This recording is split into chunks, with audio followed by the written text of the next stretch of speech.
Over a year and a half ago, we told you of Xtreme's intention to build their 70, 90, and 125 performance-oriented 4-stroke ATVs. Late last fall, we received our first test unit, a Typhoon 125.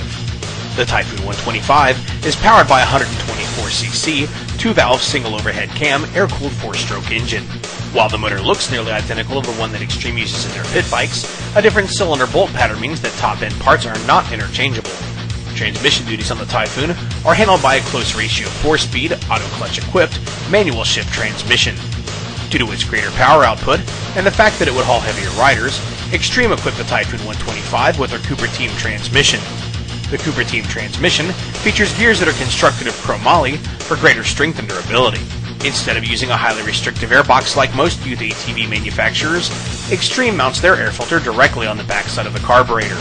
This air filter configuration is commonly used in youth ATV racing due to the fact that airflow is completely unrestricted.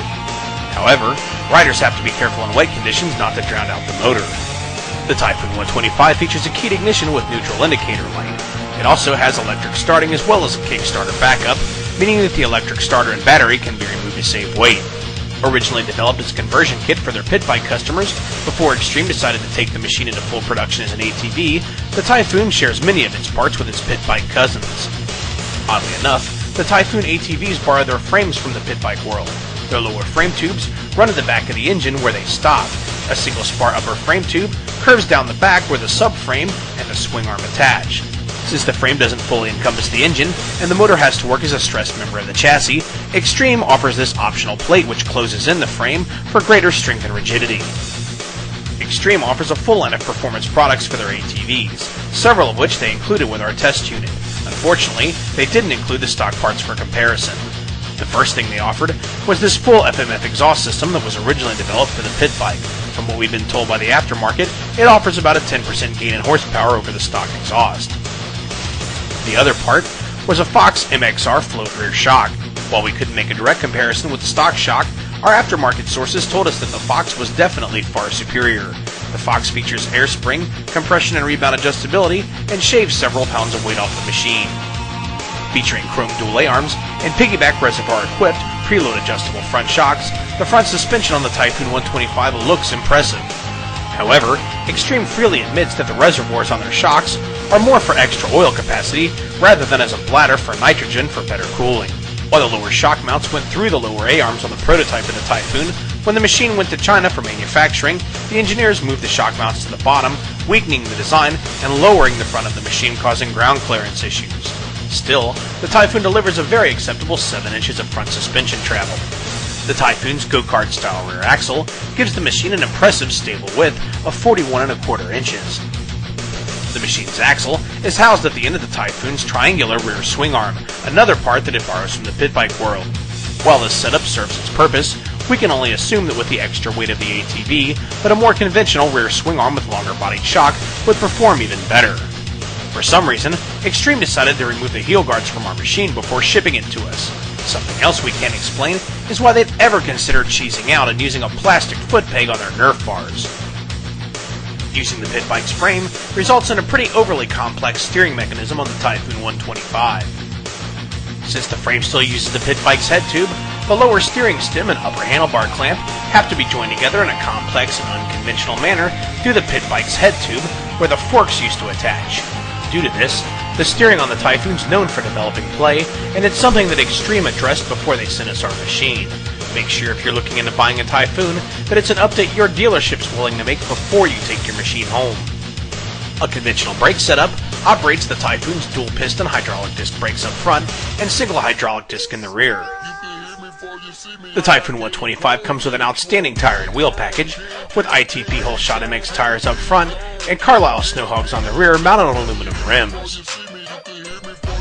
Due to its high-performance design, we decided to take the Typhoon 125 out for some motocross action in Maysville, Kentucky at Early Wine's Indoor Motocross. Immediately evident to test rider Ryan Wheeler were the machine's excellent stability, good cornering manners, and fast-revving 4-stroke power. Shifting on the Typhoon is on the tricky side. The machine hates to be upshifted under power and absolutely demands that the throttle be closed in order to downshift. During our first test session with the Typhoon, several problems were immediately evident. first of which is the front end ground clearance problem. As the front suspension bottoms, the frame rails dig divots into the earth. Another problem occurred when we almost bottomed out our Typhoon's rear suspension. The center brace of the swing arm smashed into the bottom of the rear master cylinder, destroying it. As you can see here, the factory tried to round out these holes in an effort to slide the master cylinder up and gain the necessary clearance. Unfortunately, they didn't move it up enough. We ordered a new rear master cylinder, and Chris Earlywine drilled 2 new holes, relocating our master cylinder up approximately 1 inch, gaining the necessary clearance. Much to our disbelief, we discovered that Xtreme merely drills through the top of the tube when they attach their plastic foot pegs. Ryan Wheeler managed to break one off within 5 minutes. We took it back into the shop, drilled all the way through the Nerf bar, and are now bolting our pegs through the bottom. With our Typhoon back up and running, we took it to Earlywine's on a race weekend to see how it would fare against some heavily modified production 90s. While we knew that we were down on horsepower and suspension, we thought this would be a good opportunity to see what the Typhoon was made of and put it through some more testing for durability. The Typhoon's front shocks are undersprung and over-dampened, but thanks to their 7 inches of travel, they still respond well to widely spaced, small to medium-sized hits. Large jump landings, though, will result in hard bottoming. While the wide Typhoon has no problem maintaining cornering speed, its low-riding front end creates a tendency for the inside rear wheel to pick up on turns. Compared to the heavily modified TRX-90 that was there that weekend, our Typhoon did an excellent job of hanging with the Honda in the corners, but as soon as the turn straightened out, the over $1,500 that was invested in the Honda's engine made all the difference. Although the heavily modified 2-strokes were running away from us, we were still impressed with the performance of our piped 125. As a matter of fact, it's probably the fastest production youth 4-stroke quad on the market. The biggest disappointments of the day came from a broken rear fender brace and a now broken in half plastic foot peg. After putting a beefier weld on both rear fender braces, we decided to shelve our Typhoon until the aftermarket could come up with some cures for the plastic foot pegs and front ground clearance problems. The first cure that arrived were these prototype A-arms from DC Motorsports. Constructed in chromoly, these A-arms feature the same geometry as the stock A-arms. However, the lower shock mount was moved to the top of the tube and out 1/4 of an inch, raising the front of the machine and effectively stiffening the front suspension travel. While attending the 2007 Indianapolis Dealer Show, we found these prototype AC Pro pegs on a machine in Xtreme's booth. While no one was looking, we carried them out the back door and brought them home and mounted them on our machine. They feature oversized aluminum heel guards and mount to the machine in the same location as the stock Nerf bars, with no cutting or welding required. AC's prototype front bumper features a removable mudschreen or other custom center insert that we took out to allow better airflow to the engine. The bumper looks good and shaves 2 to 3 pounds off the weight of the machine. With the first signs of warm weather, we were eager to get the Typhoon 125 outside to see how it could handle some hills. With its fast-revving mid-range and top-end power, the Typhoon 125 rockets its way up hills with momentum. For hills with no run, or for riders with less experience, the Typhoon's torque is willing to muscle the machine up most hills in first gear. Although the rear brake on the Typhoon works decently, the front brakes feel spongy and lack power. Even after bleeding them several times, we couldn't take the mushy feeling out of them.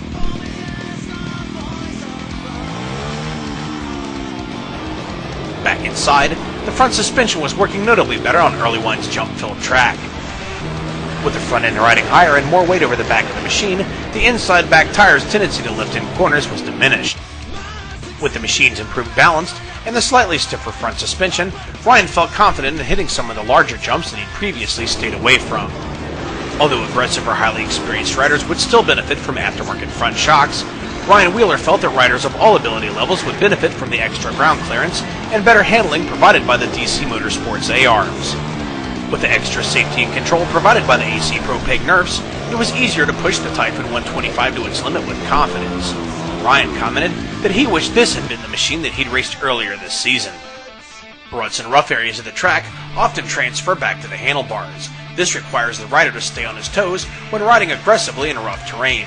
A good steering stabilizer would help cure this problem.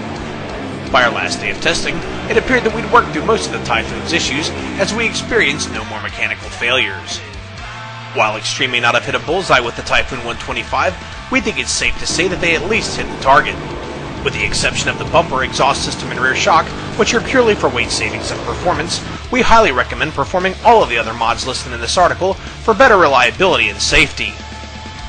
With the machine set up properly, the Typhoon 125 easily waxes a stock TRX 90 in both motor and handling performance.